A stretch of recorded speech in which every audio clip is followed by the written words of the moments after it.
This video was brought to you by Squarespace. Okay, so I know that these glasses make us look really cool and smart, but here's the thing. Me and this Metroid, who I literally only just decided to refer to as another person for the first time. That's the first time I've never done it before. You just saw history. Point is, we don't know how to build websites. I don't know what I'm doing here. I'm playing solitaire on here. That's why when we needed a website, we used Squarespace. It was so simple. We picked a template. We messed around with it a little bit, and oh, look at that. Just kind of have a perfect website now. Now making posts is super easy. I drop in my text, I embed videos and social media posts and pictures, whatever. I schedule it all to go out at predetermined times, and I have it automatically pushed to my social media, so I don't even gotta lift a finger when the time comes to post. And when I need more, Squarespace offers a ton of powerful extensions and a very nice suite of analytics to use. I'm a YouTuber. I love looking at numbers and graphs and stuff. To try out Squarespace for yourself, head to squarespace.com for a free trial. Then when you're ready to launch,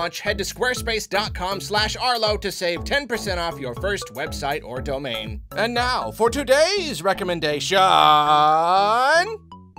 shower stool. If you've got a walk-in shower with enough space, put a stool in there. People don't usually consider a stool unless they need one, but I will argue that anyone can benefit. Get one and I guarantee you'll end up using it. It's just useful. Thanks again to Squarespace. Now, on with the video. Come on, buddy, let's go.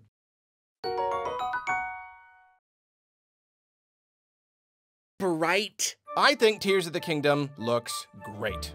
Really, really great. The fuse mechanic is the real big game changer, you know? It's just got so much potential in terms of combat strategy and of course, just the fun, sandboxy element of the game. Breath of the Wild was already like a big toy box, and this dramatically increases both the size and complexity of that toy box. The thing is, though, Breath of the Wild was very divisive. There are people who liked the new open-air direction the series has taken, myself included, and a lot of other people who feel like the game just isn't Zelda enough. They feel that it puts too much emphasis on being a toy box and leaves out too much of what, to them, makes a good Zelda game. This is a very valid complaint, and I understand it completely. And the thing is, there's always been this hope that whatever Zelda game follows Breath of the Wild, it can please people on both sides. Now that we have an idea of what Tears of the Kingdom is like, you know, what its primary hook is, we know that the people who loved Breath of the Wild, for the most part, are gonna be happy. But this new mechanic is not gonna be enough for everyone. Not by a long shot. Another sandboxy open world that focuses mainly on experimentation really is gonna alienate a tremendous amount of the audience. But I truly believe that the Breath of the Wild formula does not have to alienate half of the Zelda fans. I think we can have the best of both worlds. However, that means that Tears of the Kingdom is gonna have to play its cards right. The way I see it, here's what it needs to do in order to be truly great. To end up being an entry that just about everyone can enjoy. And that is what we want most. First off, Tears of the Kingdom needs more structure. It needs more solid goals. Breath of the Wild lets you, if you so desire, run straight to Ganon. You're very weak if you do this. You're very much encouraged to track down the 4 divine beasts in order to become stronger and use their power to help beat Ganon, but it's not strictly required. This was a very refreshing change to a formula that has traditionally been all about beating every single dungeon and tracking down every single MacGuffin before you can take on the big bad at the end. Breath of the Wild was a great change of pace, something of an experiment. It was a game designed with intrinsic motivation in mind. It wants you to explore and take on divine beasts and all the scattered little shrines in between because you want to. But the thing about intrinsic motivation is, it doesn't work on everyone. You cannot force it. You can't put every single player into a position where they've got to want to play the game just because. Lots of people need more goals. They need more motivation to do things. It's just a personality thing. It's the way different people's brains work. It differs from person to person, but then even then, it differs from game to game. Some people might not agree, but I feel that Tears of the Kingdom needs more stuff that you've more or less got to do. It needs goals to meet, specific obstacles to overcome in order to advance the plot and get closer to fighting the big bad. Considering the vast majority of players will end up beating all the major dungeons anyway, you might as well make at least a decent amount of them required so that people don't feel like it's pointless, you know? Yeah, I know it might be something of a divisive idea, but I don't think there's anything wrong with expecting the player to complete at least a good chunk of particular challenges in order to beat the game. That's just kind of a video game thing, isn't it? More than anything though, I'm really talking about dungeons, which is something that Tears of the Kingdom desperately needs more of. And I know that's not a divisive opinion. Breath of the Wild did have a lot of dungeon, if you add up all the playtime spent between the 4 major Divine Beast dungeons and all the shrines, but it was also broken up into little tiny pieces that it didn't feel like a lot of dungeon. Plus, again, the fact that it was all optional made it feel not worth doing to a lot of people, the shrines in particular. I will be very happy if shrines make a comeback. Even if they're optional, that will be okay, as long as we've got more traditional dungeons to go alongside them. The Divine Beasts were good. They broke tradition in a lot of ways. Every single one was on a big moving beast with its own mechanics. The way you could move the different parts around, really, really cool. We need more of that. I hope we get more of that. But even if all the dungeons aren't Divine Beasts, we just need something, don't we? You know what I mean? Heck, I'd love some just straight up traditional underground cavey dungeons. You just go through a big door and you're in a dungeon. There's keys and stuff. I don't know, who cares? Or hey, this game takes place in the past, I think. Maybe not, maybe it's the future, I don't know. But it looks like it's back before everything was destroyed. There's more stuff.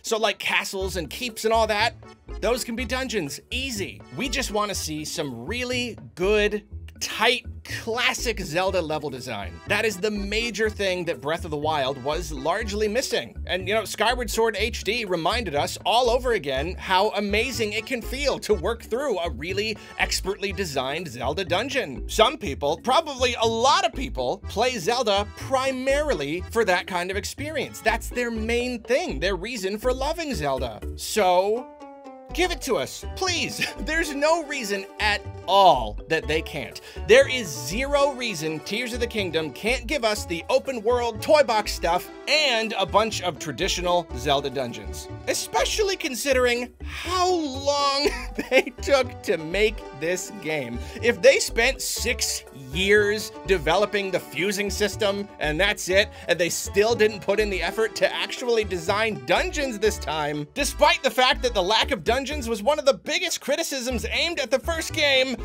that's going to be extremely disappointing. If Tears of the Kingdom wants to be really great, it cannot skimp here. Moving on, this is another divisive issue, but I would also say the game needs to have a more substantial story. It's another thing where opinions vary from person to person. Breath of the Wild had a very minimal story. Much of it was left to imagination. Again, I understand it to a certain extent, in the same way that they wanted people to be able to go their own way without being tied to required tasks and all the emphasis on intrinsic motivation and all that stuff. Like that, they also wanted to keep story to a minimum so that it's more about the player building their own story and interpreting the story. However, I get it. They wanted to let people imagine what happened before the events of the game. And it worked for some people, but not others. As with the whole, no required goals thing, it was a good experiment, but give the other side of the audience a turn. Many games by now have proven that you can still have an open-air, open-ended game where the player is given a tremendous amount of freedom of choice and still have a good story. You gotta get a little creative when it comes to delivering that story, but if you've got more structured goals like we were talking about, then it's gonna be much more doable. And here's the thing, if a lot of people, myself included, were disappointed by how much Breath of the Wild told us about the story that happened in the past without actually showing us, and if this game does take place in the distant past, as I think it might, and we play the game and it once more gives us a minimalistic story that spends the whole time telling us about events that happened in a different time period, that's gonna be really, really frustrating. It's the intrinsic versus extrinsic motivation all over again. Some of us want a real story, not just a suggested story. Make interesting things happen in this game, not in some other game that we don't get to play. It's just another chance for Tears of the Kingdom to appeal to more people, including those who are looking for a more traditional Zelda experience. And you know what? While you're at it, give us more characters too. That would be really nice. I have spent plenty of time in big, lonely fields and on mountains and stuff, only occasionally bumping into a couple travelers or a stable or a tiny village if I'm lucky.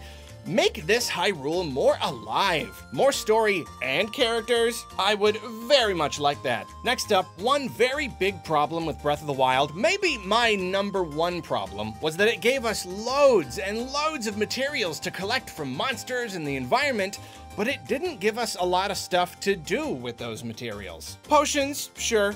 Upgrading armor, yeah. But crafting weapons was what the game really needed. It needed something to do with your materials all the time, not just sometimes or even like one time and then that's it. Tears of the Kingdom does not look to be introducing a traditional crafting system, the kind that you see in other games. But the fusing system is largely the same thing. It looks like a way to actually use what we've got to augment our weapons, and that's terrific. Even just what we saw shown off in the gameplay reveal bodes very, very well in this regard.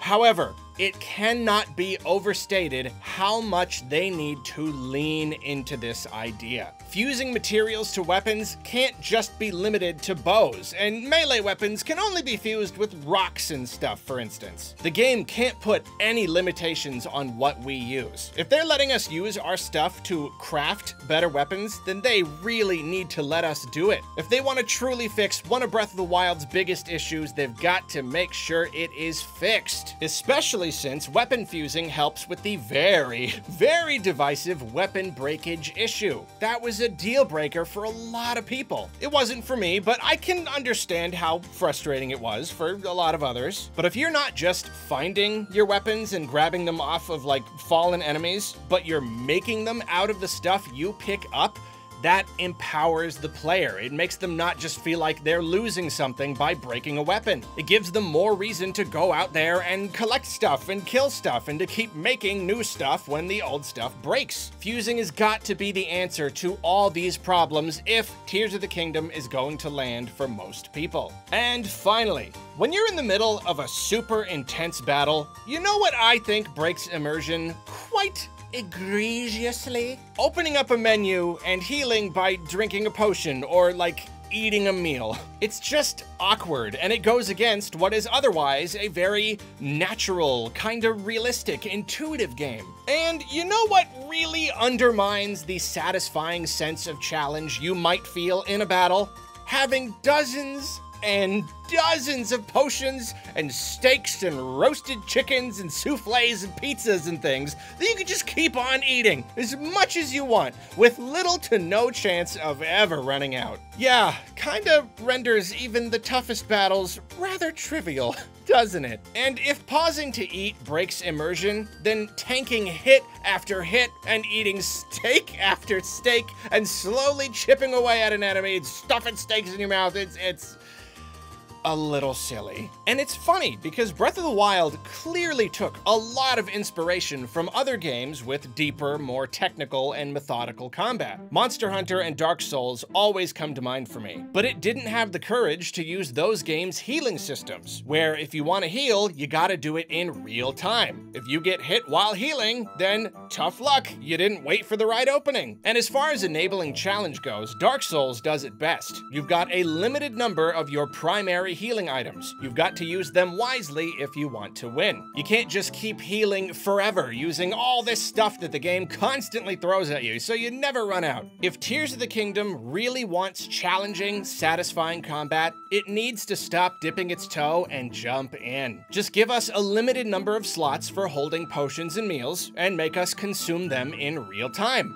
It's a relatively small change, but it would drastically improve how the combat feels. It would make battles harder, but also a lot less awkward and tedious. I do understand that Nintendo might not want combat to be too challenging, but there are so many ways they can tailor the experience to different players that they're not even worth going into right now. I will at least say though, people who are less confident in battle would still have the option of preparing really strong potions and meals. That's one way that they can offset the difficulty issue. But limiting the number of slots they can use will prevent people from carrying a buffet of immortality with them wherever they go. To me, that's win-win. Being prepared makes the game easier, but you can't prepare so much that the game loses any sense of difficulty. Now, I actually have decently high hopes for this, for them at least turning food and potion consumption into a real-time thing. In the gameplay reveal, on the HUD, you can see that there is a button with an apple symbol on it. I could be wrong, there could be something I'm missing, but I have looked into this a good amount and I've not found any solid answers on that. That, to me, could be a dedicated food consumption button. Although that could just mean it opens up a little pause menu, like when you change your arrows or whatever, which really wouldn't fix it at all. Actually, okay, I'm back to being pessimistic about it.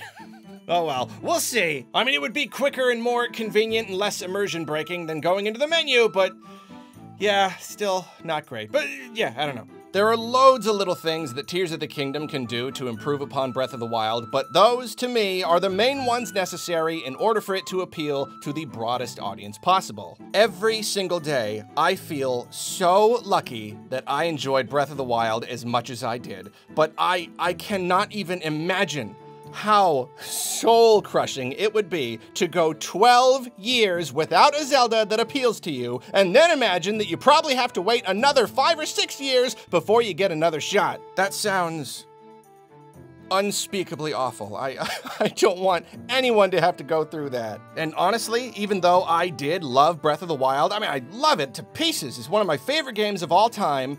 Even so, the novelty has indeed worn thinner. I am 100% certain that I will enjoy Tears of the Kingdom, but the same game again, plus fusing and a slightly different story, as amazing as that mechanic may be, that might not be enough to recapture the same magic. Even coming from a huge Breath of the Wild fan, Tears of the Kingdom needs to put in the work if it wants to be another big winner. But let me know what you feel the game needs down in the comments. But whatever you say, don't say tingle.